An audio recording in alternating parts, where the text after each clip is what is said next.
we have been talking about Banach spaces. So basically these are vector spaces. So there is a linear structure there. Then in addition to that, you have a norm defined on that. A norm is something which behaves like an absolute value. So these are the technical conditions. Then once you have a norm, then you can talk about a distance or a metric induced by the norm, which is defined by dxy equal to norm of x minus y. And we have seen that with respect to this metric, the algebraic operations are continuous. That means the addition as well as scalar multiplication are continuous linear, continuous maps on x. Now, once the underlying metric space is complete, then we call the norm linear space a Banach space. So that's the whole idea. So the advantage of Banach space is that you have an algebraic structure of a vector space as well as a topology induced by the norm. I mean, first you will have a norm, then you have a metric, then the metric will induce a topology. So you have two kinds of properties are there. Now we have seen examples. First one is Kn with respect to this LP norm, and yesterday we have seen that any finite dimensional vector space can be identified as Kn. So in fact the linear structure is also preserved, and one can actually prove that the norm space structure is also preserved. So norm is also preserved. So what happens? So because of this, once Kn is a Banach space, I mean completeness is something which we already proved, you'll obtain that any finite dimensional norm linear space is complete. So that's a very interesting result because finite dimensionality is purely an algebraic notion, and completeness is coming out of the metric induced by the norm. So finite dimensionality forces the space to be complete. That's the thing. So this is the interplay which I mentioned somewhere else. So now the next example is the infinite dimensional setting. You have LP with any p varying from 1 to infinity. So with the norm defined in this way, and we have already proved that the metric induced by this norm is complete. Similarly, for L infinity, the sup metric will become complete. So these are all Banach spaces. Now, yesterday we mentioned this problem, I guess. So the inclusion behavior between small LP. Now more sequence spaces. You collect all convergent sequences in L infinity, and that will form a linear space. So that is one space. And among these convergent sequences, you consider only sequences which converge to 0. That is denoted by Z0. Then C00 is the set of all sequences, infinite sequences with only finitely many non-zero terms. So this is the inclusion which I mentioned yesterday, and in fact, this is something you can prove that all these inclusions are strict. And we also mentioned about capital LP spaces. These are all Banach spaces with the appropriate norm. The integral norm is for finite p, and for p equal infinity, you will have the essential sup norm. So yesterday we have proved that these are Banach space complete, and hence it is a complete with respect to the metric induced by this norm. Hence they are all Banach spaces. And for inclusion, you need the measure of v should be finite. Once the measure is finite, then you have an inclusion like this. I mean, LP will be contained, LR will be contained in LP if R is greater than P, and L infinity will be contained in all LP spaces. So now, the other inclusion, I mean, in the case of infinite measure space, no inclusions hold. We have seen examples yesterday. Now we are going to focus on a very important space. You start from any set and consider set of all bounded functions on that set, real or complex valued. So now, since we are dealing with bounded functions, you can give the sup norm. Okay. And this is something I left for you to verify. I mean, with respect to, in fact, we have already, the idea is similar to what we did in the case of C01. So better we do not repeat that. So with respect to this norm, you can prove that B of t is a Banach space. Now what we are going to do, we introduce a kind of, here the corresponding set is an arbitrary set, okay? You can start from any t and work with this. Now, on this B of t, we are introducing a subspace.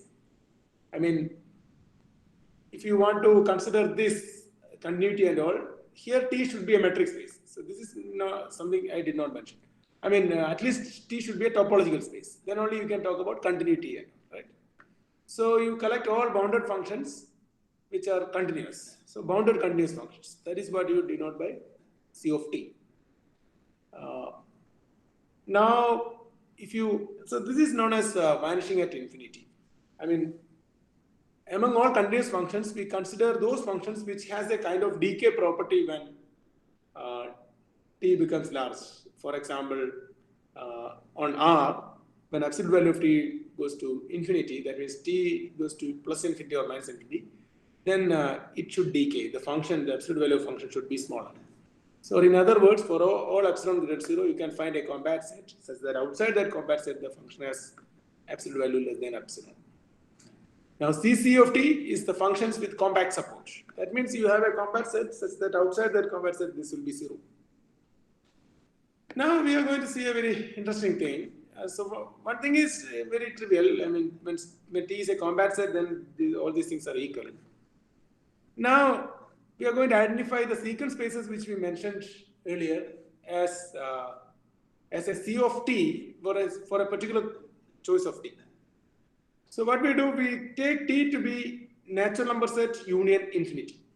Okay, t equal to 1, 2, 3, etc. union the symbol infinity. Okay. Now on this set t, we are going to define a metric.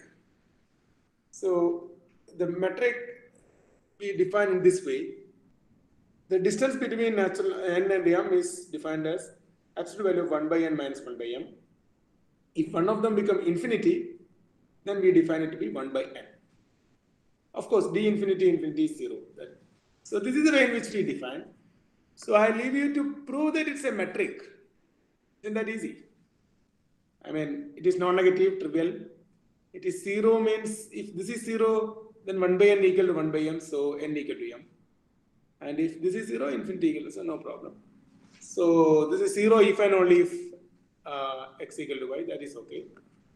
Now triangle inequality is the only thing which you have to prove.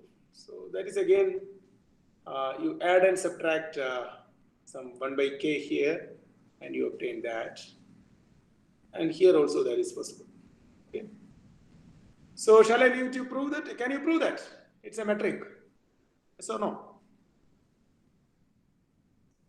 Can you prove that it's a metric? Yes, sir. Okay. So D is a metric on T. Now my claim is that T is compact with respect to this metric.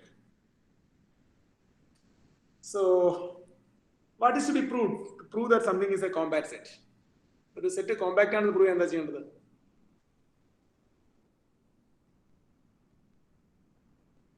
Every open cover of that set has a finite subcover. Okay. So we should prove that every open cover of T has a finite subcover. For that, we should identify what are the open cover. I mean, what are the open sets. അപ്പോൾ ഈ സെറ്റിൽ ഈ ഡിസ്റ്റൻസിൽ ഒരു set closed ആവണമെങ്കിൽ, for example, all finite sets are closed here, right? That is easy because finite sets will not have any limit point here, right? Because ഒരു element limit point ആവണമെങ്കിൽ എന്താണ് വഴി?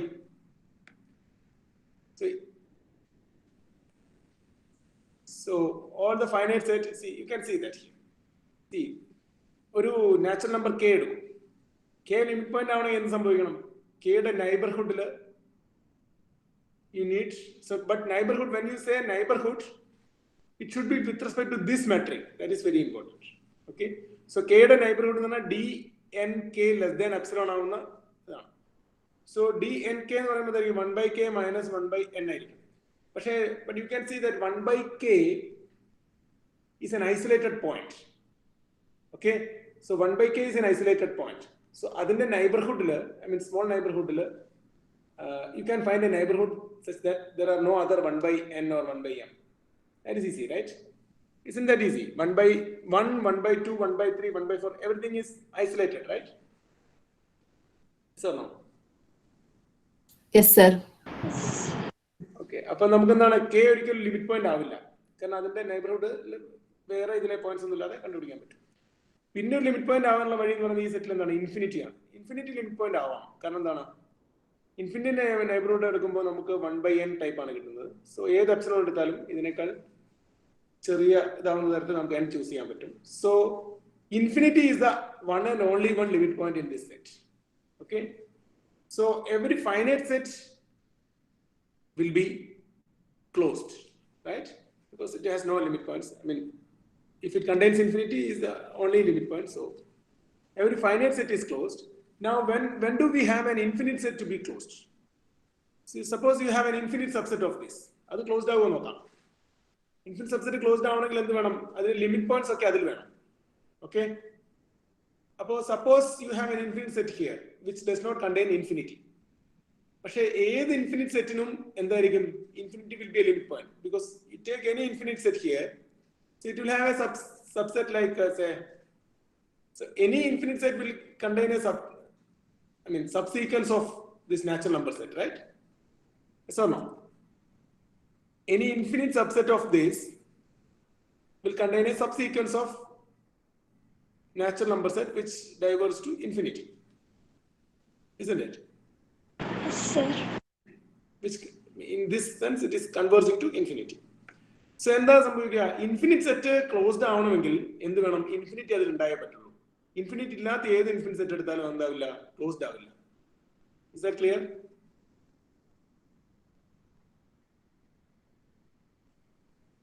Yes, sir. Okay, so നമ്മൾക്ക് നമ്മുടെ closed സെറ്റുകൾ they are precisely either finite subsets or infinite subset containing infinity. Okay, so what are the open sets? Open sets എന്താണ്, Complement. അതായത് എന്തൊക്കെ വരും, ഫൈനൈറ്റ് സെറ്റുകളുടെ കോംപ്ലിമെന്റും വരും, അതുപോലെ ഇൻഫിനിറ്റി ഇല്ലാത്ത ഇൻഫിനിറ്റ് സെറ്റുകളും വരും. ഇൻഫിനിറ്റി ഉള്ള ഇൻഫിനിറ്റ് സെറ്റുകളാണ് ക്ലോസ് സെറ്റ്സ്. അതിന്റെ കോംപ്ലിമെന്റ് എന്ന് പറഞ്ഞാൽ എന്തായിരിക്കും, ഇൻഫിനിറ്റി ഇല്ലാത്ത ഇൻഫിനിറ്റ് സെറ്റുകളാണ് പറ്റുള്ളൂ. So these are the open sets. Now I am going to prove that it's a compact set. You need to start from an arbitrary open cover. So suppose that 1, 2, 3, etc. union infinity is contained in the union alpha belongs to I f alpha, where f alphas are open. Okay, so f alpha open ആണ്. So ഈ set ഇതിന്റെ subset ആയതുകൊണ്ട് what we have is that infinity should belong to at least one of the open set, right? Say f alpha naught. Yes or no?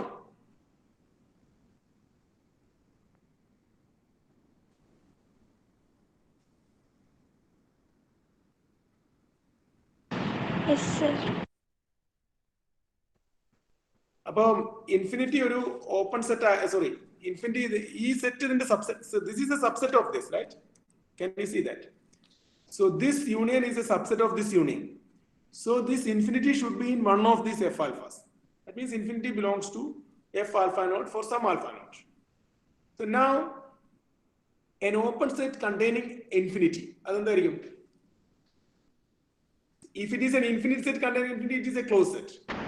Finite set in a complement. Yeah, a complement of a finite set. So an open set containing infinity should be a complement of a finite set. So f alpha naught is a complement of a finite set.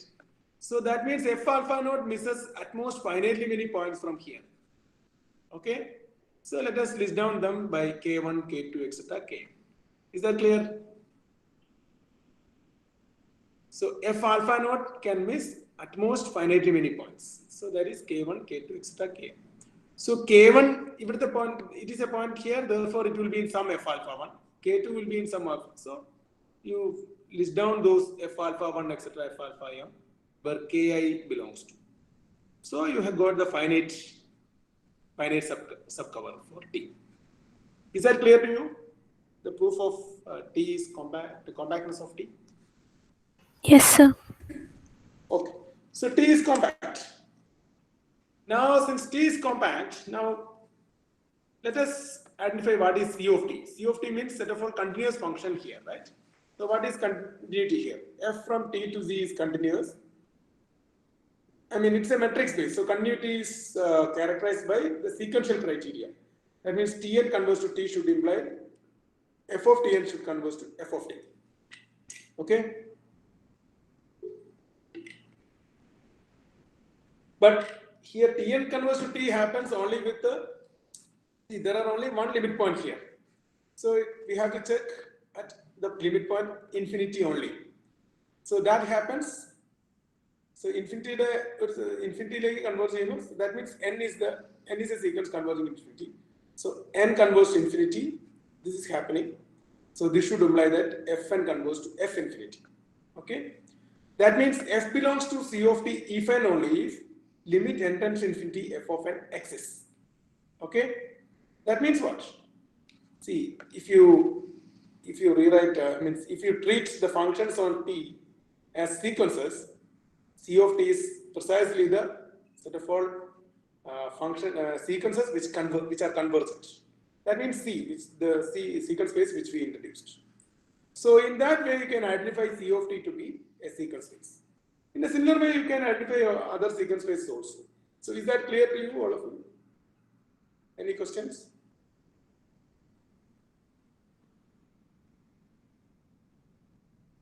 Any question?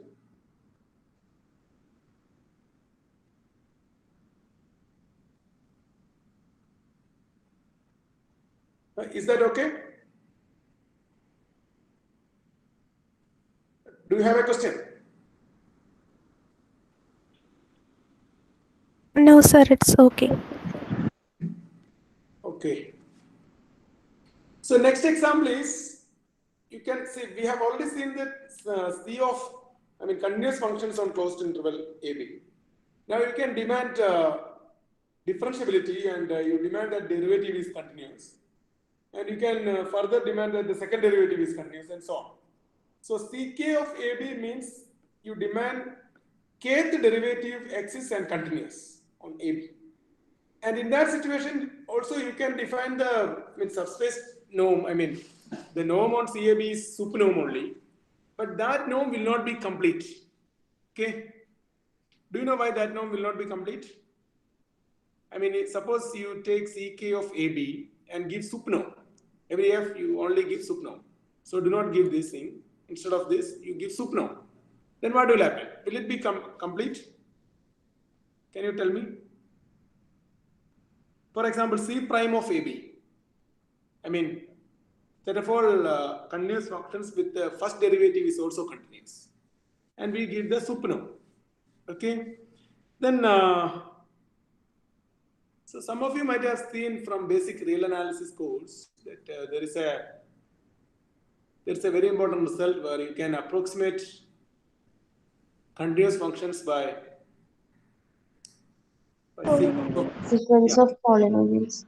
Yeah, in uniform way, right? In a uniform, there you have uniform convergence, right?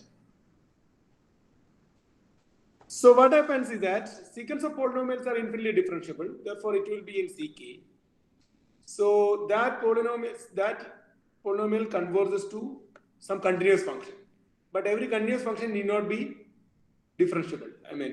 That you know, right? So what happens that this will not be sitting inside CAB as a closed subspace. Therefore, this will not be a Banach space. Okay? With respect to supernorm. But to make it complete, make it a Banach space, we introduce a new norm. So this is the way in which this norm F you define to be norm F infinity, norm F dash plus norm F dash infinity plus etc. Norm F kth derivative supernorm. So this will be complete. This is something, it's not very difficult to prove because if Fn is Cauchy, you will see that Fn is Cauchy with respect to the supernorm. Fn dash will be also Cauchy with respect to supernorm, etc. Fn kth derivative will be also Cauchy with respect to supernorm. So using that, you will see that the derivative, you'll have an infinitely differentiable function f as a limit of the Cauchy sequence. So this is something I don't prove here, but this will tell you that the same space with different norm may be complete and incomplete and so on. Okay. Yeah, now let us come back to our problem. So we have seen Banach space and plenty of examples. Yesterday we have seen the definition of Hamel basis on vector spaces. Since a Banach space is also a vector space, basically its algebraic structure is of a vector space, the notion of Hamel basis makes sense there. Okay? But what happens that most of the time in Banach spaces, when we move to infinite-dimensional setting, the Hamel basis is not that useful. Okay, that's what we are going to see now. So we need a notion called no-word dense subset. So do you know what is a no-word dense subset? Do you know what is a no-word dense subset? Everybody know this? Yes or no? Please tell me yes or no.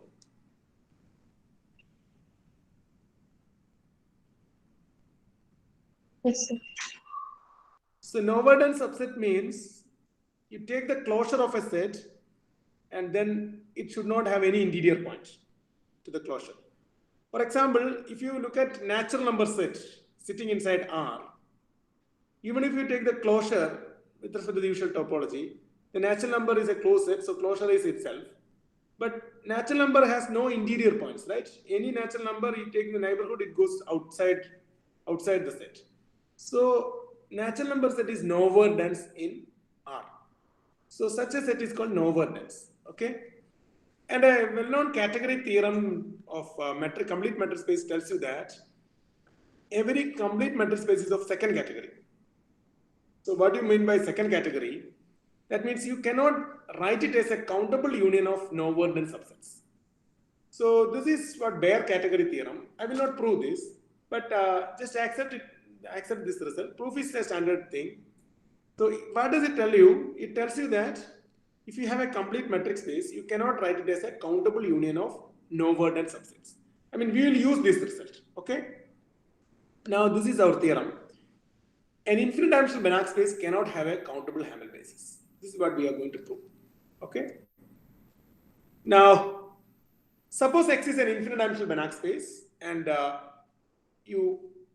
proof is by contradiction. So you assume that it has a countable Hamel basis. Say B equal to E1, E2, etc. A countable Hamel basis for X. Now what we do? We take E1 and take the span of E1. Then you get a one-dimensional subspace. E1 and E2, you take the span of E1, E2, you'll get a two-dimensional subspace, and so on. Because this will be a linearly independent set, right? Basically. So each of them will give you. So span of E1, E2, extra En will give you an n-dimensional subspace. Okay? Is that okay? Is that clear? You denote it by Xn. Yes, sir. So Xn, each Xn is an n-dimensional subspace of X. But X is infinite dimensional. So Xn is a finite dimensional proper subspace of X. Okay? And we have already seen that every finite dimensional subspace are complete. Or in other words, they will be closed. So each Xn is closed. Okay? Therefore, you don't have to take the closure. My claim is that Xn is no-word dense for each n. So for that, you need to prove that. So Xn no-word dense and prove. Interior of Xn is empty. No, interior of Xn closure is empty. That's what you are, right? Xn, if Xn is closed. Yeah. So since Xn is closed, it suffices to take interior of Xn is empty. Okay. So shall I leave it to you? Prove that interior of Xn is empty. This is easy. In fact, in a proper subspace, interior point undavilla. Enda kaaranam manasilayo? So this is something I gave to you as a problem in the problem sheet. See, the idea is very simple. Suppose we subspace you assume that you have a subspace. And suppose that it has an interior point. What does it mean? A point is an interior point means there is a neighborhood which is fully contained in there, right? So to make it simple, let us assume that 0 is an interior point. Okay, you can translate to anything. So 0 interior point on the that means what? A neighborhood around 0. That means norm x less than r for some r will be fully contained in this space. Yes or no? Yes, sir. So, ഒരു ball മുഴുവൻ ഒരു നോമെക്സ് less than r എന്നുള്ള ഒരു സംഭവ set മുഴുവൻ ഞാൻ 0 ആണ് ഇന്ത്യയിൽ പോയി അസ്യൂം ചെയ്യണേ ഒരു സിമ്പിൾ ആക്കാൻ വേണ്ടി സിമ്പിൾ ആയിട്ട് പറയാൻ വേണ്ടി. So നോമെക്സ് ലെസ് ദാൻ ആർ എന്ന് പറയുന്ന ഒരു ബോൾ മുഴുവൻ അവിടെ കിടക്കുകയാണ്. Okay, now you take an arbitrary y belongs to x. I mean ഒരു ആർബിട്രറി പോയിന്റ് എടുക്കുകയാണ്. ഈ സബ്സ്പേസിലുള്ളതല്ല, ഹോൾ സ്പേസിലുള്ള. പക്ഷെ ഹോൾ സ്പേസിലുള്ള ഒരു ആർബിട്രറി പോയിന്റ് എടുത്താൽ എനിക്ക് എന്ത് ചെയ്യാൻ പറ്റും? I can divide by y by norm y and multiply by r, maybe r by 2, and pull it back to this space. ഞാൻ പറഞ്ഞ മനസ്സിലായോ? So norm x less than r എന്ന് പറയുന്നത് ഫുള്ളി ഇതിനകത്ത് കിടക്കുന്നു എന്നാണ് പറയുന്നത്, ഈ സ്പേസിനകത്ത്. ഏത് y എന്ന് പറഞ്ഞ സ്പേസിനകത്ത്. ഓക്കെ, സബ്സ്പേസിനകത്ത്. അപ്പൊ ഞാൻ ക്ലെയിം ചെയ്യാൻ പോകുന്നത് വൈക്കകത്ത് മൊത്തം എക്സിലുള്ള ഏത് എലമെന്റ് എടുത്താലും വൈക്കകത്ത് കിടക്കുന്നതാണ്. അതിന് എന്ത് ചെയ്താൽ മതി? You start from an x belongs to x and you divide by നോം എക്സ്. ദെൻ അതിന്റെ നോം എന്തായി മാറും? എക്സിനെ നോം എക്സ് കൊണ്ട് ഡിവൈഡ് ചെയ്താൽ അതിന്റെ നോം എന്തായി മാറും? 1 ആയി മാറും. So multiply by r by 2. അപ്പൊ അതിന്റെ നോം എന്തായി മാറും? R by 2. So r by 2 is less than r. So അത് എങ്ങോട്ട് വന്നു? You pulled it back to നോം എക്സ് ലെസ് ദാൻ ആർ എന്നുള്ള ഡിസ്കിന്റെ അകത്തേക്ക് വന്നു. പക്ഷെ നമ്മൾക്ക് ഓൾറെഡി ഇത് ഇന്റീരിയർ പോയിന്റ് ആയതുകൊണ്ട് ഈ ഡിസ്ക് മുഴുവൻ എവിടെ കിടക്കണം? ഉള്ളിൽ കിടക്കണം, സബ്സ്പേസിൽ കിടക്കണം. അപ്പൊ നമുക്ക് എന്ത് കിട്ടും? എക്സ് ബൈ നോം x into r by 2 is an element of the subspace എന്ന് കിട്ടും. പക്ഷെ സ്കേലാർ മൾട്ടിപ്പിൾ ചെയ്തുകൊണ്ട് സബ്സ്പേസിൽ ഒരു എലമെന്റ് ഉണ്ടെങ്കിൽ അതിന് സ്കേലാർ മൾട്ടിപ്പിൾ അവിടെ തന്നെ വേണമല്ലോ. So you will get that X is also there. Is that clear? Yes, sir. Yeah. You can write it and make it rigorous, but this is a very interesting thing that a proper subspace cannot contain an interior point. So interior of xn should be empty. That means each xn's are nowhere nets. Now what happens? My claim is that x equal to the union of xn, countable union. That is trivial, right? Because we assume that even e2 etc. is an Hamel basis. And you start any x here, you have a finite linear combination. You can write it as a finite linear combination of elements from here. Therefore, this will be in some xn. Okay, so each x is in some xn. That means x is a union of this. Is that clear? Yes, sir. So you could write x as a countable union of Noethern subsets. This is a contradiction to bare category theorem, since x is complete. Therefore, a Hamel basis, a Banach space, infinite dimensional Banach space cannot have a countable Hamel basis. So as far as Hamel bases are concerned, as far as infinite dimensional Banach spaces are concerned, Hamel bases are not that much useful, because you are always getting a uncountable Hamel basis, and the very property of basis itself is to reduce your computation to a smaller set. But if you are dealing with uncountable set, it is not that easy to deal with uncountable set. So let us accept the fact that Hamel bases are not that much useful when you deal with infinite dimensional Banach spaces. So this is a limitation. So why this limitation arises? This limitation arises because you can go back to the definition of Hamel basis. It makes use of only the algebraic structure of the space. See, Hamel basis is obtained by simply finite linear sum, right? We demand only finite linear sum. So that means you are only making use of the algebraic structure in the space. Yes or no? Yes, sir. So Hamel basis can be introduced in any vector space where you need only the vector space structure. But we are in a Banach space where you have an additional topological structure. So you need to bring in a notion of basis which also makes use of the topological structure. So to overcome the limitation, we should introduce the notion which makes use of the topological structure. So such a thing is called the shorter basis. Okay, we are going to introduce shorter basis now. Now, I listed a problem here. This problem is See, everybody is familiar with polynomial functions, right? The space of polynomial functions. Yes or no? Yes, sir. Yesterday we have seen that it has a Hamel basis, 1, t. So do you remember the Hamel basis for that? 1 t square Yeah. powers of t. Yeah. Is it countable? Yes. So it has a countable Hamel basis, right? So can we make P01 to be a Banach space by some norm? No, because if we can, then it will be a contradiction Yeah. to the theorem that we What proved happens just now. I did not mention any norm here, but I can simply say, looking at this space itself, I can simply say that you cannot bring any norm which makes the space complete. You can bring several norms here, you can define norms here, but no norm will work for the completeness of this. So this will not become complete with respect to any norm. So that is the thing, which means you can use the algebraic thing to obtain that sum topology result in this way. Okay. Now let me introduce shorter bases. So you begin with a norm linear space. Now shorter basis by definition itself it is countable. Okay, you start from E1, E2, etc. You call it a shorter basis. The only difference is that you demand that, see, these are the difference from Hamel basis. First of all, you demand that it should be countable. Second thing, we are in a norm space, so you demand that each of them has norm 1, norm En equal to 1 for all, for each n.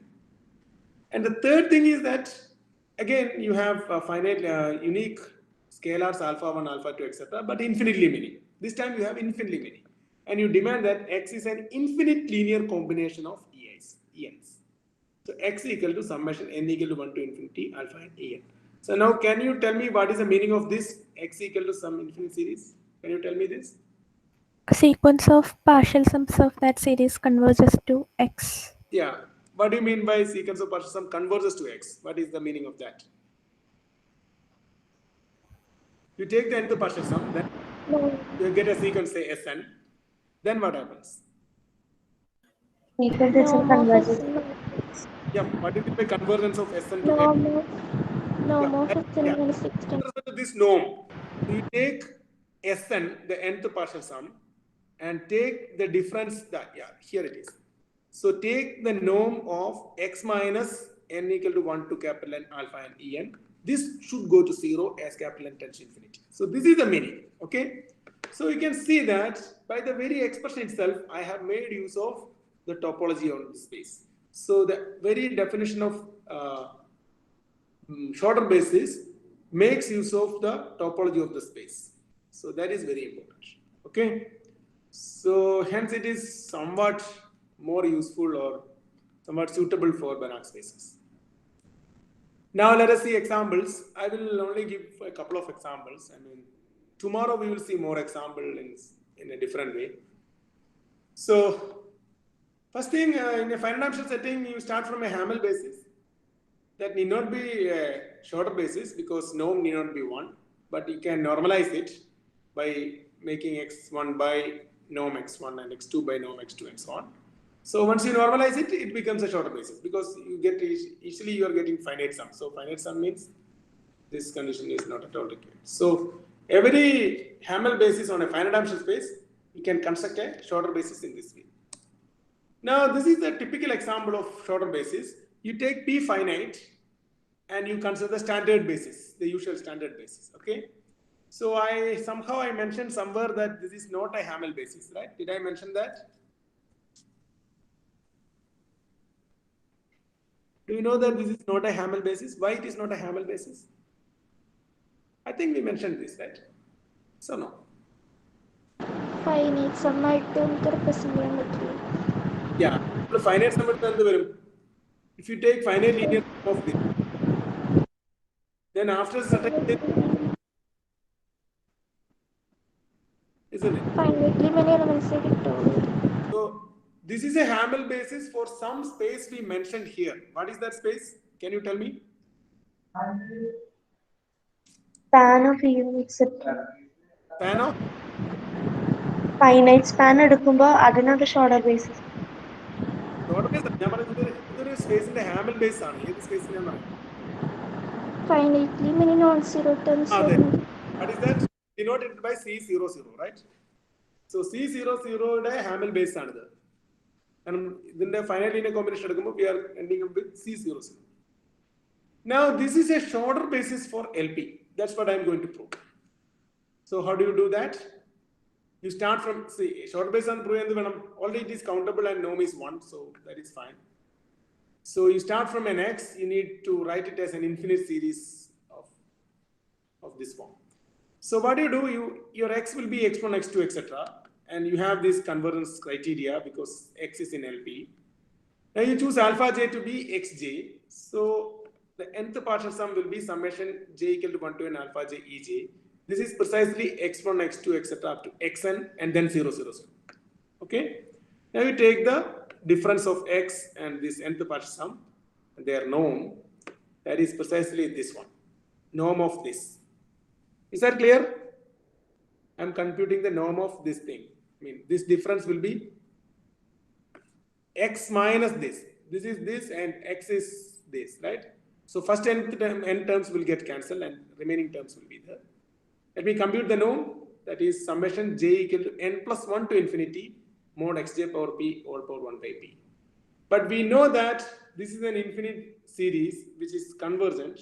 Therefore, the tail term, this is the tail term of that, it should go to 0. So it goes to 0. Are you convinced the fact that it's a short basis? Are you convinced?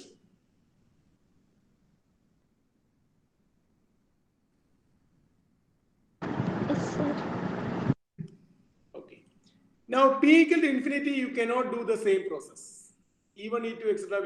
will be an element there, but it will not become a shorter basis because as I mentioned somewhere else, x equal to 1, 1, 1, 1, etc. If you choose x equal to 1, 1, 1, etc., then what happens? This difference will be always having norm greater than or equal to 1, isn't it? Because the nth term difference x will have several ones after that. So taking supernorm means it will be greater than or equal to 1. Isn't it? Yes, sir. So this technique will not work there. In fact, L infinity has no shorter basis. Can you tell me some reason why it does not have a shorter basis?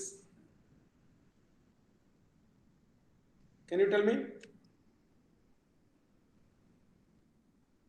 Can you tell me why it does not have a shorter basis? Some idea?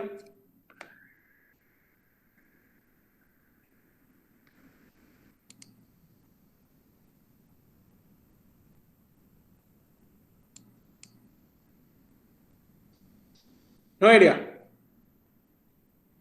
See, you know that shorter basis is countable, right? So using that, you can actually prove that if you have a shorter basis, then the space should be separable. You just go to the proof when I proved LP spaces are separable. The same idea. You take shorter basis, you take span of the elements in the shorter basis, but with limitation that span you take over the numbers with real or imaginary parts rational.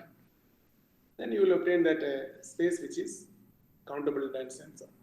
So that is something I leave to you. I mean, you can verify that if you have a shorter basis, then the space will be separable. So that will tell you that L infinity cannot have a shorter basis because shorter basis undavannulla question first thane undavanengil endu venam separability venam. So see, Hamel base undavu ella space num Hamel base undavu Is this Hamel base undavum adu nammal innale kandu. sounds new? So short base undavum ennu choichu kayal immediate question is that whether the space is separable. Separable allengil undavilla ennu orappichu parayam because of this reason. I mean, can prove it. So once the space is not separable, it will not have a shorter basis. Separable aanengil undavo? That's another existence question. Suppose the space is separable. Will it have a shorter basis? So that's a very tricky question. In fact, it is not very easy. So I will not discuss that. In fact, there's a result due to per and flow, which will tell you that even the separable Banach space need not have a shorter basis. But tomorrow we will see something called separable Hilbert spaces, where you will always find a shorter basis. Okay. Now now we introduce the very important concept called Banach space and shorter basis. Now what we are going to do, see, in everywhere, whatever mathematical theory you do, the idea is that we will introduce certain structures. Okay, of course, it comes naturally from physical experiments, and then we identify the. Sir, Yeah. sir, one doubt. Ipo ee separable Banach space में shorter basis ഉണ്ടാവാൻ chance ഇല്ലാന്ന് പറയുന്നില്ലേ? അപ്പോ നമുക്ക് ഒരു countable basis, Hamel basis ഉണ്ടെങ്കിൽ ഏതൊരു എലമെന്റിനെയും finite linear combination ആയിട്ട് എഴുതാൻ പറ്റും. പിന്നെ ഓരോ ആ ബേസിലെ എലമെന്റ്സിനെ നോം 1 ആക്കി കഴിഞ്ഞ് കഴിഞ്ഞാൽ അപ്പൊ ഒരു ഷോർട്ടർ ബേസിസ് യൂസ് ചെയ്യാൻ. No, that happens only when you have a countable Hamel basis, right? But we have already seen that in a Banach space, in two-dimensional Banach space, you will not have a countable Hamel basis. Okay. That will not exist. That will be always.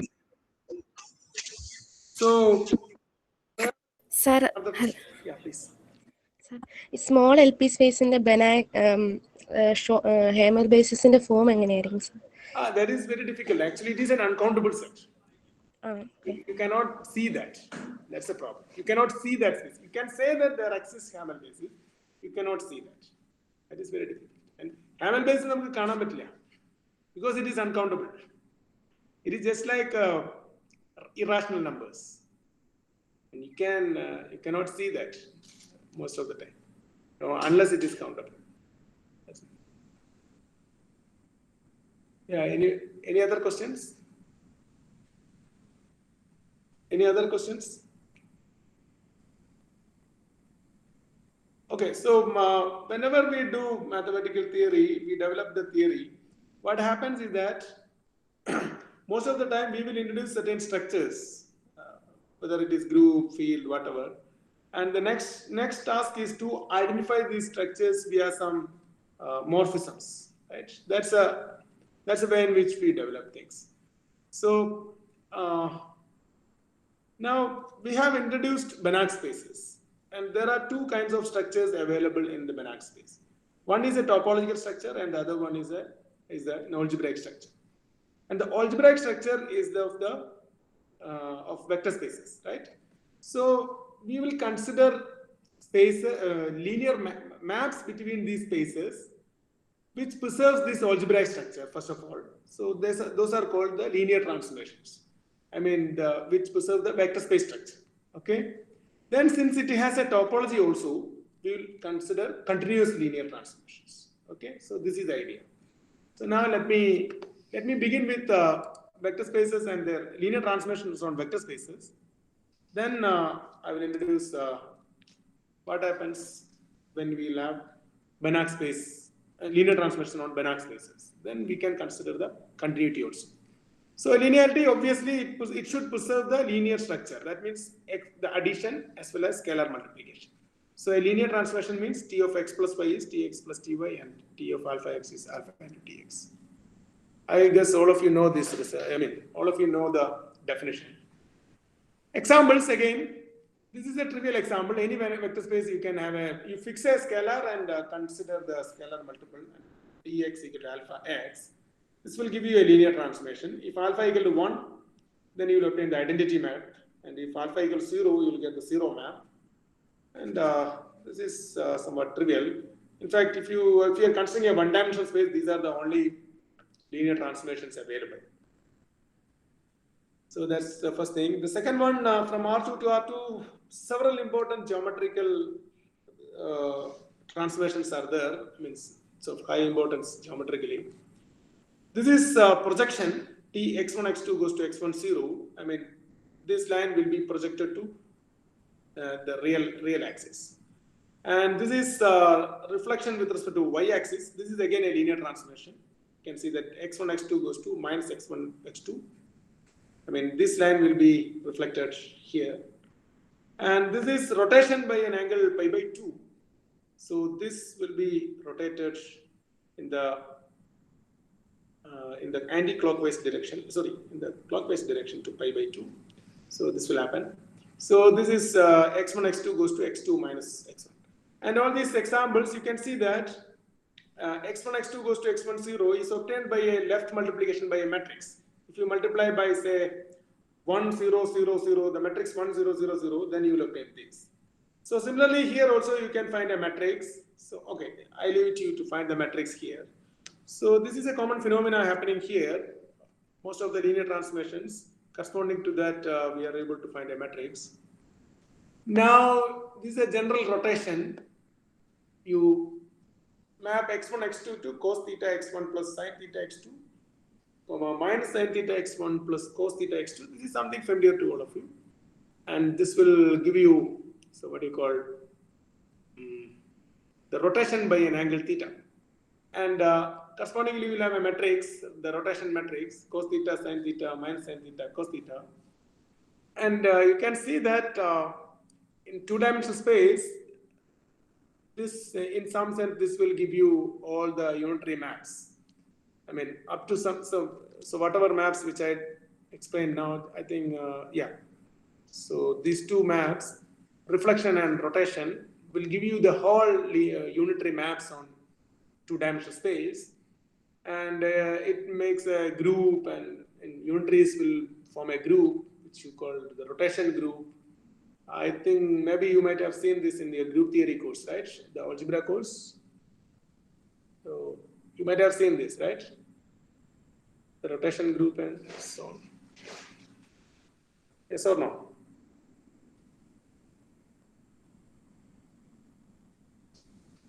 Yes or no? Yes, sir. You have seen all these things, right? Okay. So you can see that there are several important things, important linear transformations here. Now, as I mentioned, there is a common phenomena enjoyed by these matrices, these linear transformations. That means all these examples, you can see that Tx action of T can be obtained by left multiplication by some matrix A. So that is very important. In fact, this is true even for any finite dimensional linear transformations. Now let me introduce the right shift on Rn to Rn, x1, x2, etc. xn goes to 0, x1, x2, etc. xn minus 1. This is left shift. You can see that these are again left multiplication. I mean, you can find the matrix associated with that, and these are again linear transformations. From polynomial functions, you have very important linear transformations. This is kind of derivative. I mean, even though you don't have any topology here, you can do this. I mean, simple algebra, by algebra also you can do this. So derivative of a polynomial, that's what it happens here, and integration of a polynomial here. So you can prove that these are linear transformations, and you can compute the associated matrix. So, I mean, I did not mention how to compute the matrix, but this is the trial and error. But there is a standard procedure to compute this, I will tell you that. Yeah, more examples. Now, so far we consider only finite dimensional things. So if you consider LP space, this right shift operator has a very important role to play. x1, x2, etc. goes to 0. Just shift the coordinates to the right. And here we just shift the coordinate to the left. And here, this is something you start from a sequence and just multiply by that. So that will give you a linear transformation. But you should make sure that the sequence, see, you need a map from LP to LP. So x is in LP should imply that this quantity should be also in LP. So you should choose alpha n in such a way. For example, if you choose a bounded sequence, this will always be true. Another very important linear transformation is from C01 to C01. This is very important. Tf at x equal to integral 0 to x f of t dt. So in the second day we have seen the Riemann integration. So here we only use Riemann integration. and since small f is continuous, now you can actually prove that this as a function, this is also continuous. In fact, this is much more than that. This is actually differentiable. So there's a very important and basic foundation result in real analysis, which is known as fundamental theorem of calculus. Have you seen that?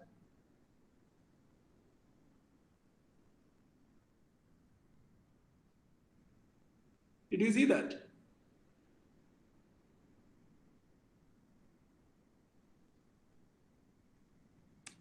I mean, say yes or no. I mean,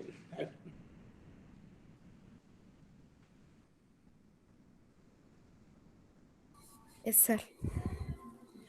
so fundamental theorem of calculus tells you that this function defined in this way is actually differentiable, and the derivative of this function is actually the small f, which is the integrand. I mean, it tells you that derivative and integration are differentiation and integration are something like inverse of each other. So it is easy to prove that this is a linear transformation, and you can actually prove much more than that. In fact, TF will be differentiable. That is the thing. It will be landing in C prime. So in that way, this map will not be onto, because the range will be a proper subspace of C01. But this will be always 1, 1. So this is something you can, I made it as a problem here. Now another problem is you define on the continuously differentiable functions, collection of all continuously differentiable functions, the differentiation f going to f dash, that is also a linear map. Okay, and from MNC to MNC you have this similarity transformation.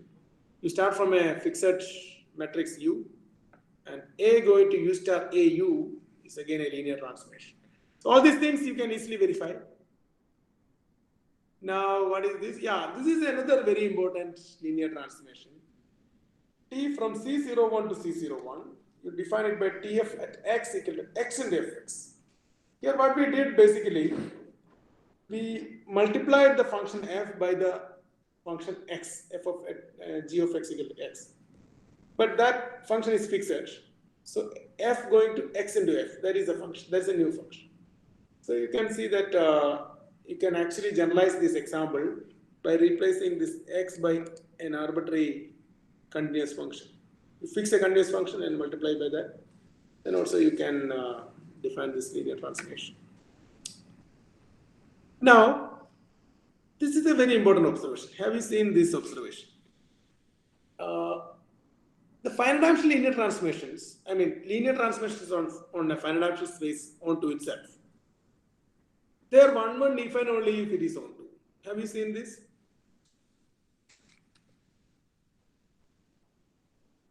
Yes, sir. That's a consequence of rank nullity theorem, right? Yes. So, but this is not true when you go beyond finite dimensionality. Now let us simply see, I mean, a bit finite dimensional linear, bit theory on finite dimensional linear maps. In fact, as I mentioned during the examples, when we did the examples, that most of the linear transformation which we encountered, we can identify a matrix associated with that. And it was obtained as a left multiplication by some matrix. So now this is actually true in general. You can identify any finite dimensional linear transformation as a matrix. So that's what we are going to see. So what is very special about finite dimensional linear transformation, finite dimensional vector space? There is a finite basis here, say B equal to E1, E2, etc., En. So we have seen that for all x belongs to V, there exists a unique alpha 1, alpha 2, etc., alpha n in Kn, such that x can be written as the finite linear in this way, x equal to summation I equal to 1 to n alpha En. Now you denote, see, this is an n tuple in Kn, right? So you denote, this is known as a coordinate matrix. So x, b to be this. You just use the notation. Now if T from V to V is a linear map, then what happens? T of x is equal to, you write it in this way. Now by linearity, you can take the finite sum outside. So you can write it as j equal to 1 to n alpha j t each Now Tej is an element in V. So each element in V, you have a finite n tuple like this, right? So Tej you can write it as summation I equal to 1 to n Aij Ei. So for Tej you have Aij. I mean J stands here.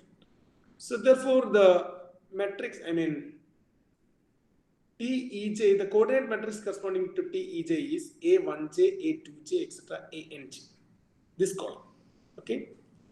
So substitute this in 1. So what happens? You have Tej in this way, right? So 1 you obtain this. Tx is equal to summation j equal to 1 to n alpha j Tej. So instead of Tej, you write this one. Tej is this. Summation I equal to 1 to n. So you write it here. Then what happens? Tx equal to this and Tej you replace by summation I equal to 1 to n Aij Ei. Now you just interchange the order of summation. It's a finite sum, you can do anything. So summation I equal to 1 to n. Summation j equal to 1 to n Aij alpha j into Ei. So what happens? You are able to write Tx as a linear combination of Ei's. That means the coordinate matrix corresponding to Tx will be this one, right?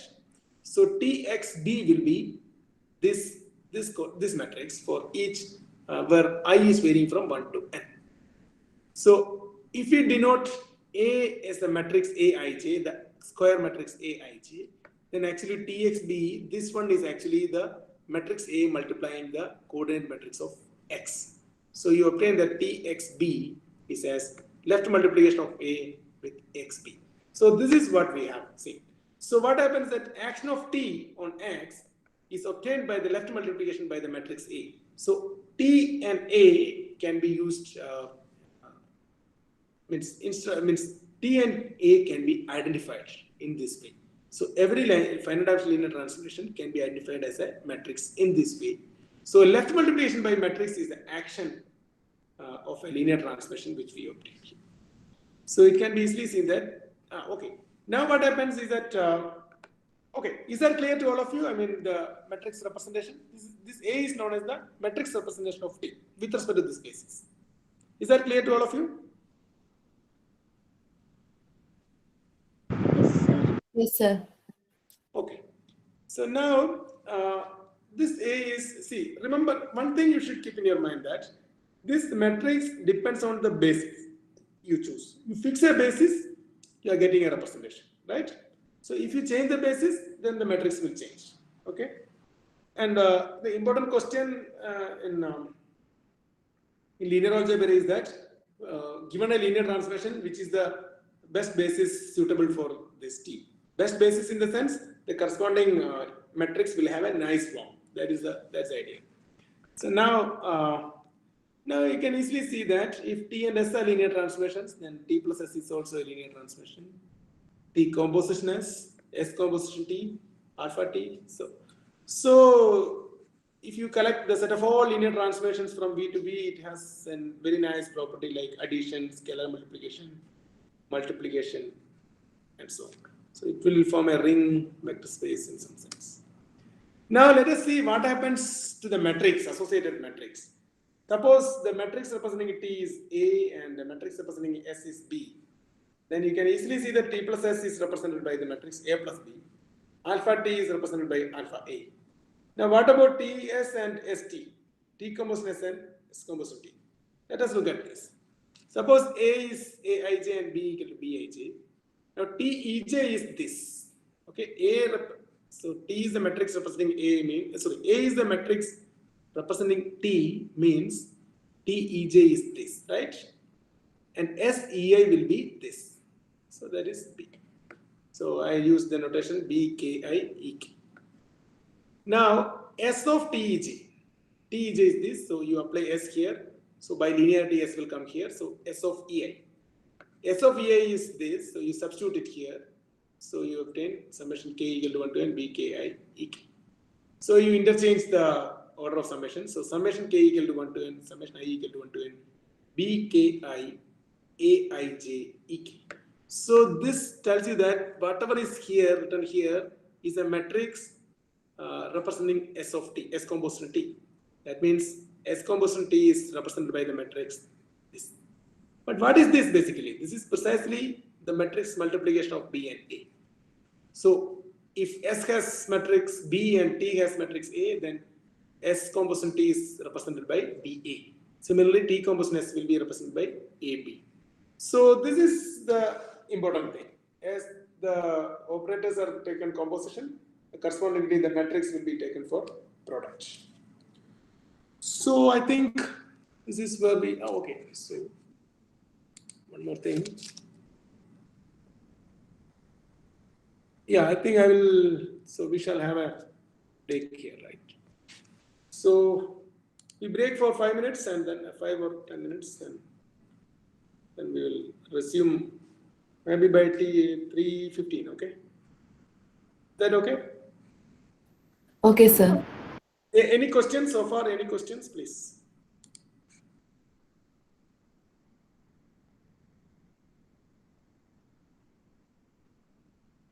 Any doubts? Any?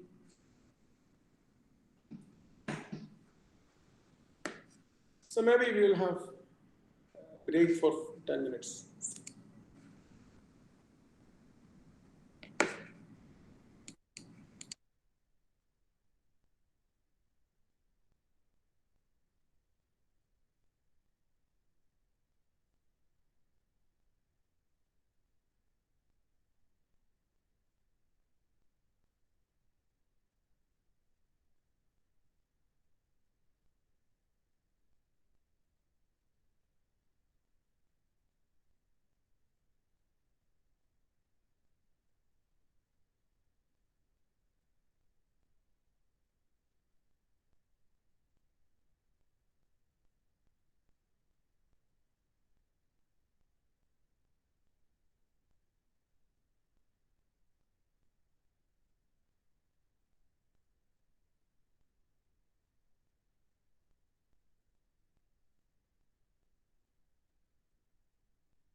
Okay, shall we start?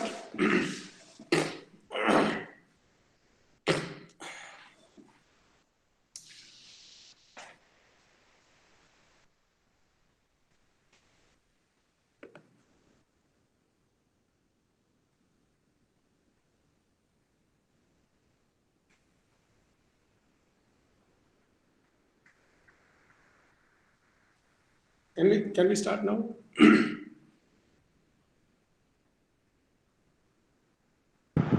Yes, sir.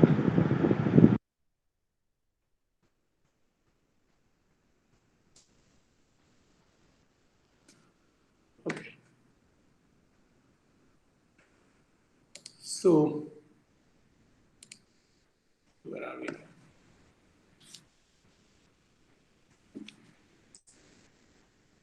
So what we have seen that any linear transformation can be represented on a finite dimensional space can be represented as a matrix. Now, the association is very nice in this sense that the composition goes to the product of matrices and so on. Now, this depends on the basis also. As I mentioned, the question is, can you get a simpler matrix representation with respect to some nice basis? So, for example, suppose a linear transformation is given from V to V. Does there exist a basis B on V such that the corresponding matrix is diagonal, which is a nice enough form? Now, these questions are connected with the quantities like eigenvalues and eigenvectors. Suppose that the matrix is represented by this. What does it mean? So then if you look at the standard basis, then TEK will be equal to alpha K EK. So that means alpha K's are eigenvalues. So, and Eks are eigenvectors. So in this situation, what happens is this. So maybe I will go to the definition. Yeah. So alpha is an eigenvalue of t if there exists a non-zero vector x such that Px equal to alpha x. So are you familiar with the definition of eigenvalue?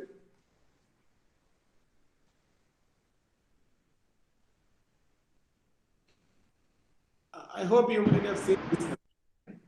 Yes, tell me. Yes, sir. Yes, sir. Okay. So what does it tell you? It tells you that yeah. So it tells you that so you look at the one-dimensional subspace spanned by the eigenvector x.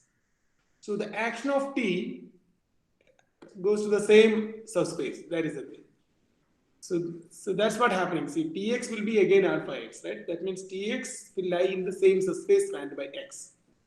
Or geometrically, it tells you that the action of t does not change the direction of x in some sense. I mean, it will be in the same line or like means direction either it changes to the opposite direction or like. Now, this is a very well-known result from linear algebra. You start from a finite dimensional linear map. Then these are equivalent conditions for an eigenvalue. So alpha is an eigenvalue if by definition Tx equal to alpha x and x non-zero. That happens when t minus alpha I x equal to 0 with x not equal to 0. That means the null space of t minus alpha I is non-zero. Or in other words, it tells you that t minus alpha I is not invertible. And for matrices, this is equivalent to say that the determinant of t minus alpha I, the matrix t minus alpha I is 0. So you take any basis, this will be same. So these are the equivalent conditions. Okay. Now let me just simply mention a couple of slides on diagonalization. So a linear transformation on a finite dimensional space is diagonalizable if there exists a basis for V consisting precisely the eigenvectors of T only. One second. Class is other. So, yeah. So what happens is that so by diagonalization, what we mean, so you demand for a representation with some basis should be diagonal, right? And we have just now we have seen that happens exactly when that happens exactly when these are eigenvalues. I mean, these diagonal entries are eigenvalues and these are eigenvectors. So therefore, this is something we accept as a definition. So a linear transformation is diagonalizable if there is a basis for V consisting of eigenvectors of T only. Okay. So in this situation, this is a basis for E, and each EI will satisfy T EI alpha I. So this representation will be diagonal. That's it. Now, let us see one situation where this is possible. So suppose T has n distinct eigenvalues. N is the dimension. Suppose it has n distinct eigenvalues. So then what happens? T Ej equal to alpha j Eg for alpha I not equal to alpha j. So because they are all distinct. So then even E2 extra En will be a basis because what happens is that this will be linearly independent. So if it is linearly independent, then it will be a basis because dimension of n is n, the number of elements here. So how to prove that it is linearly independent? I mean, eigenvectors corresponding to distinct eigenvalues will be linearly independent. That's what we are going to prove. So suppose I want to prove that this is linearly independent. What will prove? What will I prove now? Prove then? What is to be proved? Can you tell me? Yeah, tell me. So I want to prove that this is linearly independent. I mean, eigenvectors corresponding. Yeah. Take the linear combination, equate it to 0, and then show that the coefficients are also 0. Yeah. So I took a linear combination equated to 0. Then if I multiply by t, I mean, if I add t here, left hand side should be 0, t of 0 is 0. But using linearity, you will obtain summation ai TEI, but TEI is alpha EI. This is again 0. So this is what I will obtain. Now what happens? I multiply with alpha 1. And alpha 1 into this will be 0. And this is also 0. So I take the difference, that should be 0. So once I take the difference, what happens? The first quantity here will be alpha 1 A1 E1. The first quantity here also will be alpha 1 A1 E1. So that gets cancelled, and what we get is summation I equal to 2 to n AI into alpha I minus alpha 1 EI equals 0. Okay. Now this is an induction argument. I mean, you assume that this is true for n minus 2, n minus 1. Then this will be EIs will be linearly independent. So by induction argument, you will obtain that AI into alpha I minus alpha 1 equals 0. But alpha I will not be equal to alpha 1 for I greater than or equal to 2. Therefore, AI should be 0 for all I equal to 2 to n. And you apply it here and you obtain A1 is also 0. So that's an easy observation to obtain that. So whenever you have distinct eigenvalues, this is diagonalizable. T is diagonalizable. So that's what we have. Now, let us see what happens if you have diagonalizability. Suppose T from V to V is diagonalizable. What do you mean by T is diagonalizable? What do you have then? You take a T which is diagonalizable. What do you mean by that? This which consists of the eigenvectors of the. Yeah, there exist eigenvectors which form a basis, right? So you take B equal to E1, E2, etc., En, which are eigenvectors, and they form a basis. So that means T Ej equal to alpha j Ej for some j. Now, among these eigenvectors, we take distinct among these eigenvalues, we take the distinct eigenvalues. So some of them can be same or similar or same also. So let alpha 1, alpha 2, etc., alpha k be the distinct eigenvalues. Okay. Now you form corresponding eigenspace. Wj equal to x in V such that Px equal to alpha j x. Now W1, W2, etc., Wk, they are all subspaces of V, right? Because you can easily prove that these are subspaces. Px equal to alpha j x. And since Eis are elements of some of these Wi's, you can see that W1 plus W2 plus etc. plus Wk equal to V. That is easy because you start from any x here. You can write it as, since Eis are bases, you can write it as summation I equal to 1 to n Ai Ei. But whatever sum corresponding to WGC, all Eis are in some Wj's, right? So all these entries are coming from Wj's only. So this is simply W1 plus W2 etc. Wk. Is that clear to you that W1 plus W2 etc. Wk equal to V? Is that clear? Yes, sir. Okay. So what happens? You have this. Now, since this is true, you can start from any x you can write it as W1 plus W2 etc. plus Wk with Wi belongs to Wi. That means each Wi is coming from the eigenspace of T. So, since they are coming from eigenspace, each element there will satisfy Tx equal to alpha j x. Now, what we do, we define a linear transmission V from Pj from V to Wj. That is the projection. What is that? Pj of omega W1 plus W2 plus extra Wk equal to Wj. You project to the jth component. So you have j terms. So you project to the jth term. So these Pj's are projections onto Wj's. Now x equal to W1 plus W2 plus etc. Wk. This W1 will be P1 of x. W2 will be P2 of x, etc. Wk will be Pk of x. Then you can write x equal to P1x plus P2x plus etc. plus Pkx. And this is true for all x belongs to x. That means left hand side is identity of x, identity map acting on x, and right hand side is P1 plus P2 plus etc. Pk acting on x, and which is true for all x belongs to x. In other words, you can write identity map as P1 plus P2 plus etc. plus Pk. So what we obtained is the identity map is decomposed as a sum of projections, and these projections are known as spectral projections. So you have the decomposition for the identity operator. And what happens to Tx? So x is this. Now you apply T. So Tx equal to T of this. But you know that each omega 1 coming from W1, which is an eigenvector, or it satisfies alpha 1 or T omega 1 equal to alpha 1 omega 1. So this is T omega 1 is alpha 1 omega 1. T omega 2 is alpha 2 omega 2. So you can write it like this. Now here omega 1 is P1 of x. Omega 2 is P2 of x. And you replace it like this. So what happens is that Tx is equal to alpha 1 P1 plus alpha 2 P2 plus etc. plus alpha k Pk acting at x. And this is true for all x belongs to x. Therefore, T is obtained as summation alpha I Pi. Right? So that is, we have three identities.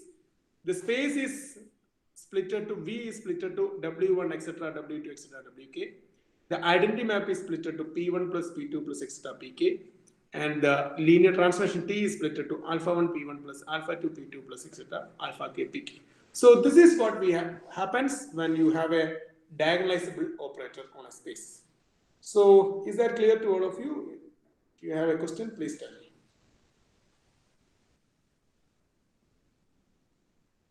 Any question?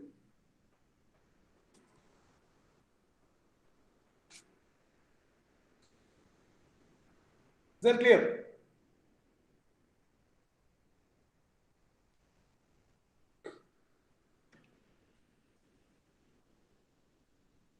Please say yes or no. I mean, you have some.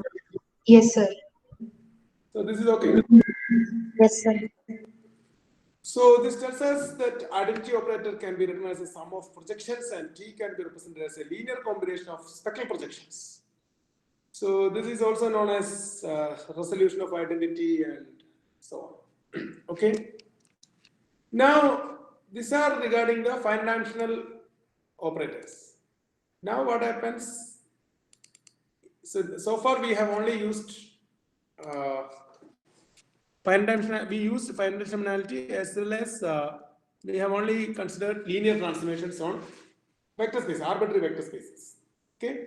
Now what happens if you are dealing with, instead of considering linear transformations on arbitrary vector spaces, let us deal with linear transformations acting on non-linear spaces, or in particular Banach spaces. So when we consider linear transformation between non-linear space, we can also ask when does a linear transformation become continuous, because the norm gives you a topology, so you can talk about the continuity property also. So now you look at this. This is a very interesting theorem. Let X be a finite dimensional node space and Y be any node space. Then every linear transformation T from X to Y is continuous.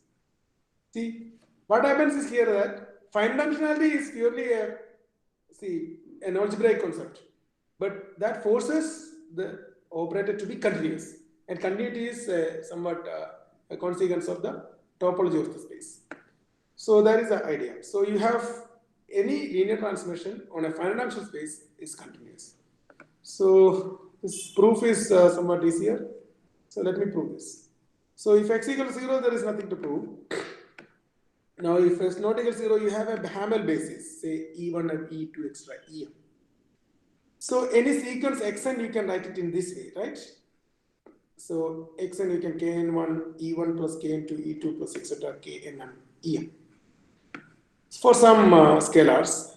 Now what happens? We want to prove continuity. So that means you have to prove that xn converges to x implies txn converges to tx, right? But xn converges to x means x is somewhat, x is again in x, so you can write it in this way. It's a linear combination of EIs. So this happens if and only if the coefficients k and j converge to kj for each j equal to 1 to m. This is something I leave it to verify. It is not straightforward. In fact, you need some inequality to prove that. But let me leave that. Let us not leave the flow of our discussion. So k and j converge to kj. So then txn, what happens to txn? By linearity, this comes outside and it becomes tj. But since k and j converge to kj, this will converge to summation kj tej. Again, use linearity and bring the sum inside. You obtain t of this finite sum, which is x tx. So you can easily prove that T is continuous. So finite dimensionality implies continuity of the linear transformation. In fact, there are several other results where dimensionality plays a crucial role to obtain some topological results. For example, in a finite dimensional space, all the unit ball will be compact. And the converse is also true. I mean, if the unit ball is compact, then the norm space has to be finite dimension, like that. So there are several such cases. But we will not move to such things. Instead, we will focus on continuous linear transformations. Now we have obtained a supply of examples via this, because any linear transformation on a finite dimension space is continuous. Now we are going to obtain more examples. So for that we need this characterization. You start from x and y norm spaces and a linear transformation from x to y, say t. Then all the 5 conditions are equivalent. First condition is that t is bounded on the closed ball of radius r around 0. And second condition is t is continuous at 0. Third condition is t is continuous on the whole x. Fourth one is t is uniformly continuous. And fifth one is norm tx less than or equal to alpha into norm x for all x belongs to x. So you can see that the first condition is boundedness on some closed ball, right? Or boundedness on some ball. Second condition, the equivalent condition is continuity at a single point. I mean continuity at a single point 0. And that is equivalent to continuity everywhere. Remember, continuity at a single point is equivalent to continuity everywhere. And even continuity at a single point is equivalent to uniform continuity. And this is something more than that. This is because norm tx less than or equal to alpha into norm x implies, using linearity, norm tx minus ty will be less than or equal to alpha into norm x minus y. Or in other words, it is called Lipschitz condition is satisfied. Okay, so that is something more than uniform continuity. So what happens? All these things are equivalent. So once you have linearity, all the nice properties are equivalent. And so something, I mean, continuity at a single point implies even Lipschitz continuity everywhere, like that. So that is the idea. So are you clear with the with the statement? Is the statement clear to all of you?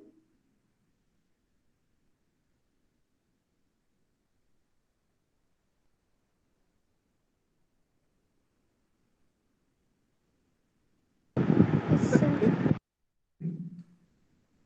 What did he say? Yes, sir. Okay. So let me prove this. So I will prove that 1 implies 5 first. I mean, boundedness here will imply that this condition is satisfied. That is easy. Because this is bounded in this ball means norm tx will be bounded by some beta whenever x is having this property, norm x less than or equal to r. Okay? For some beta greater. So now what I do the same trick. I want to prove this. You start from any arbitrary x and pull back that x into this ball of radius r. This is the idea which I use somewhere else. You start from x non-zero and xr is rx by non-x. But this xr, what will be the norm of xr? Can you tell me? What will be the norm of xr? R. It will be r. So norm of xr equal to r. So that is in this ball of radius r around 0.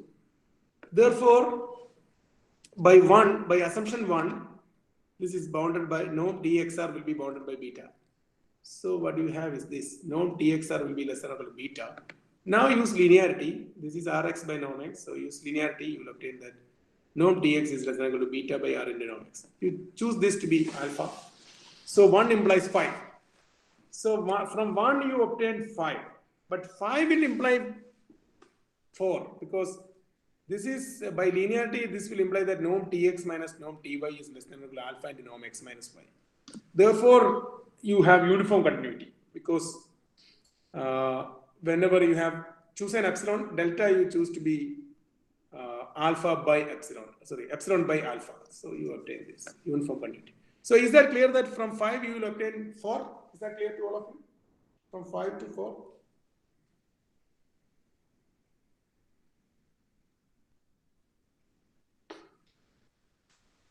Can you obtain 4 from 5?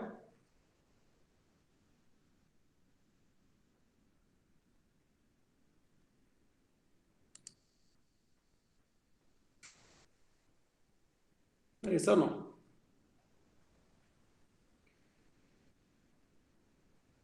Yes, sir. So, yeah, so from 5 to 4 you can easily obtain because by linearity, so things will be uniformly continuous. From uniform continuity is easy. So 4 to 3 is easy. Continuous at 0 is again easy. And 2 to 1 is again easy because continuous at 0 means you will have boundaries for some neighborhood around that. Now, what is remaining is simply some examples of boundary linear maps. Okay, so we have already seen that all finite dimensional linear transformation. So again, so the last condition tells you that a continuous linear map satisfies this: norm Tx less than or equal to alpha into norm x for all x belongs to x. So this implies that if you have a bounded set, that means norm x less than or equal to something, that will imply that norm Tx less than or equal to something, right? So bounded sets are mapped onto bounded sets. So therefore, they are called bounded linear maps. Okay. So we are going to see examples. So in a finite dimensional set, all the maps are bounded linear maps, and they are represented by matrices, right? So now let us look at infinite dimensional setting. How to obtain matrices as bounded linear maps. Suppose you have an infinite matrix, say Kij. So how to obtain it as a linear transformation? So imitating the process in finite dimensional setting. So how can you obtain it as a linear transformation on infinite dimensional setting? So how do you act it as a linear transformation? So can you tell me an idea to make it a linear transformation? Suppose you are given with an infinite matrix. What you will do?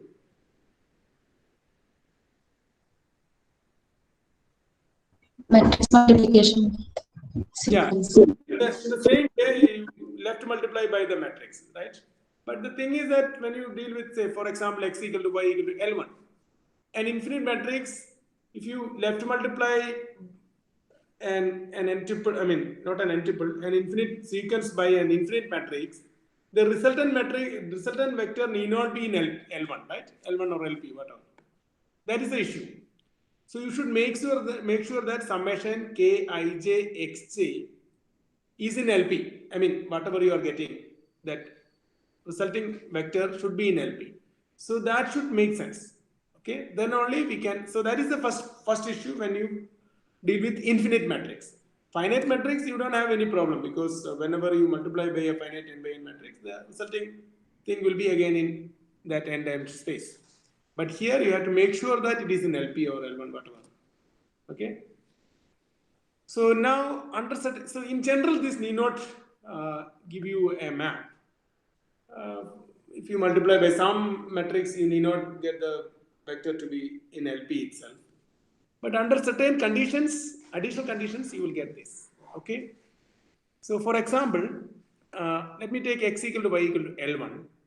And alpha 1 is the supremum of the column sums. I mean, you sum over the columns. Summation I equal to 1 to infinity mod Kij. For each j equal to 1 to. I mean, you are summing each column. Each column you take the absolute value and take the sum and take the supremum of those sums. So that is what alpha 1. You assume that this alpha 1 is finite. Okay, this is an assumption which is required. Now, what happens? You look at this infinite sum, doubly infinite sum. What happens that you can interchange the sum order of summation because they are non-negative, entries are non-negative. So once you interchange, inside you have summation I equal to 1 to infinity Kij, which is bounded by its supremum, which is alpha 1. So you can replace this by alpha 1 and remaining is simply the L1 norm of x. So this is bounded by alpha 1 into norm x1. So since this is absolutely summable, so this is finite. Therefore, this is absolutely summable. Hence, it is summable. That means, so I should have avoided this absolute value here. So summation Kij xj makes sense. Okay, mx. So now I am going to prove that mx, whenever x is in L1, mx is also in L1. So for that, you take the norm mx, L1 norm of mx, which is this. And by inequality, the same inequality, you will get that norm mx1 is bounded by alpha 1 into norm x1 for every x belongs to L1. So this condition tells you that M defines a bounded linear map from L1 to L1. Is that clear?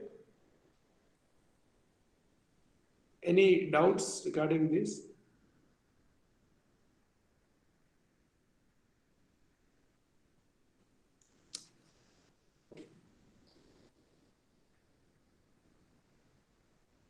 Any question?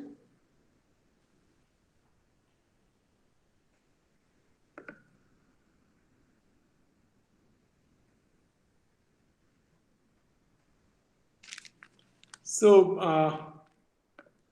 let me introduce something called operator norm. I will come back to these examples again. So now for a boundary linear map T from X to Y, define the operator norm T to be supremum of norm Tx with X belongs to X and norm X less than or equal to 1. I mean, you take the norm Tx and take the supremum, but supremum is running over all X belongs to X with norm X less than or equal to 1. In fact, this quantity you can identify as other three quantities. See, you know that when T is boundary linear, then this condition is satisfied for some alpha, right?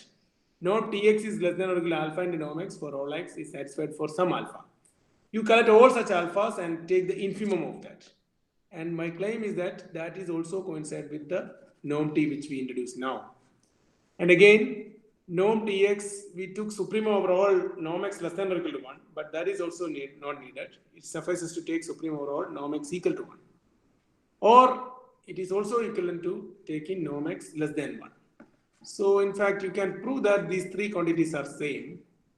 So proof is given here. Should I prove this? So have you seen the proofs earlier?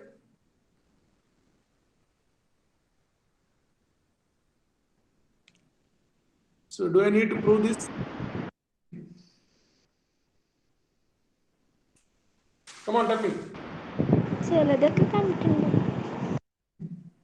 Okay, so let me prove this.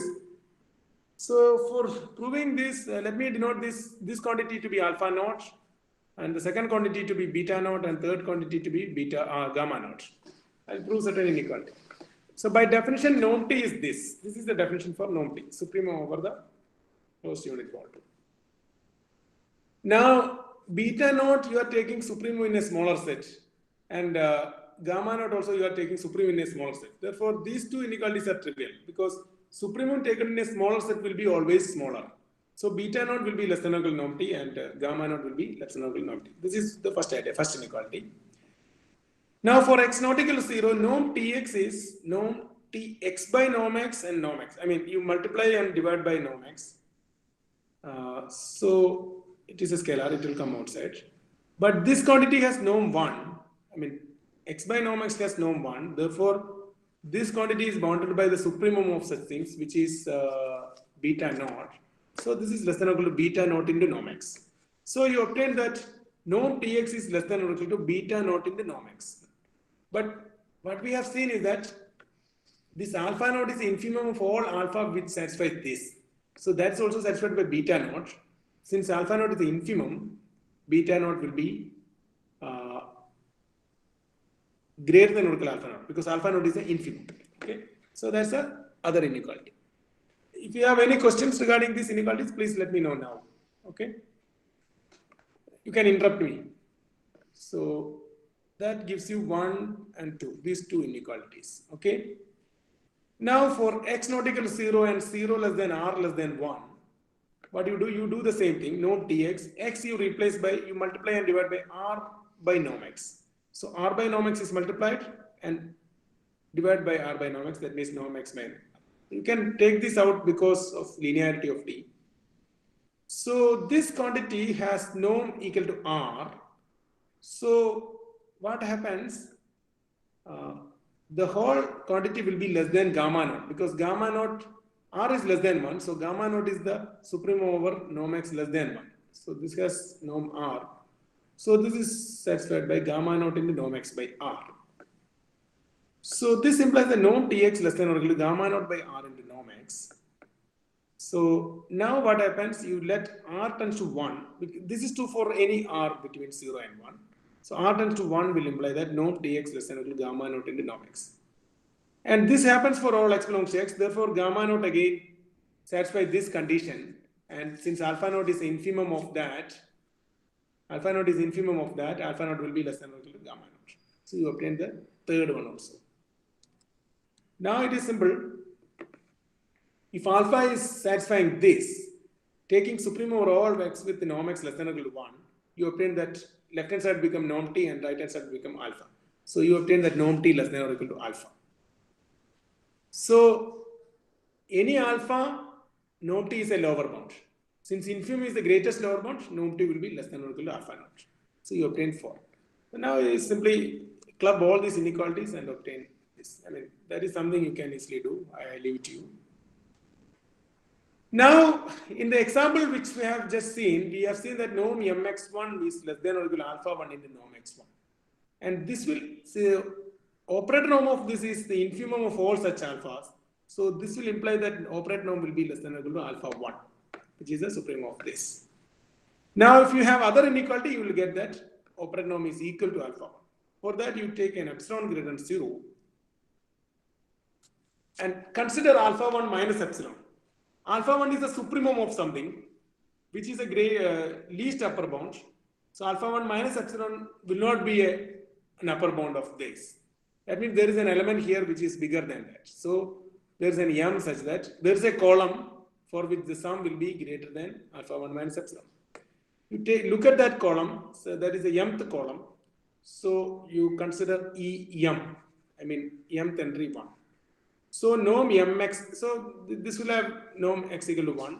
So norm mx1 will be equal to, so if you multiply this, it will be summation I equal to 1 to infinity mod k im, which is by this is greater than alpha 1 minus epsilon. Therefore, alpha 1, so now norm x1 is 1. So taking supreme over all norm x1, so this is less than or equal to operator norm. Okay. So alpha 1 minus epsilon is less than or equal to norm, operator norm m, which is already less than alpha 1. So what happens is alpha 1 minus epsilon less than or equal to operator norm of m less than or equal to alpha 1. And this happens for all epsilon greater than 0. That tells you that norm m equal to alpha 1. Any questions? So I computed the operator norm of one infinite matrix.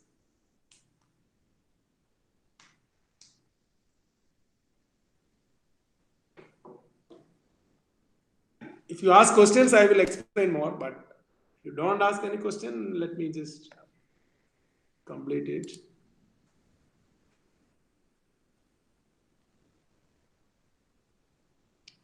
How many survivor? Yeah. Any questions?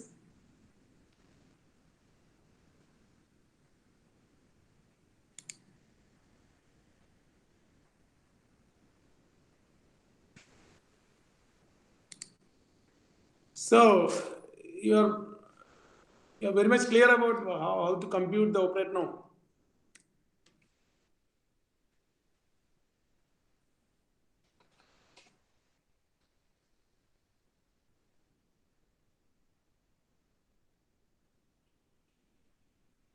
Okay, so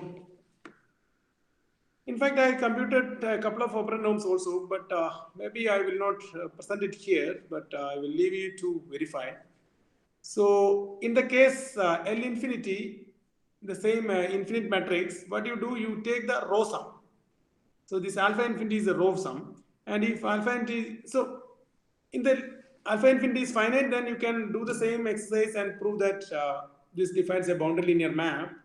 And you can compute that operator norm of M to be alpha infinity itself. I mean the row sum. So here I computed everything, I leave it to you.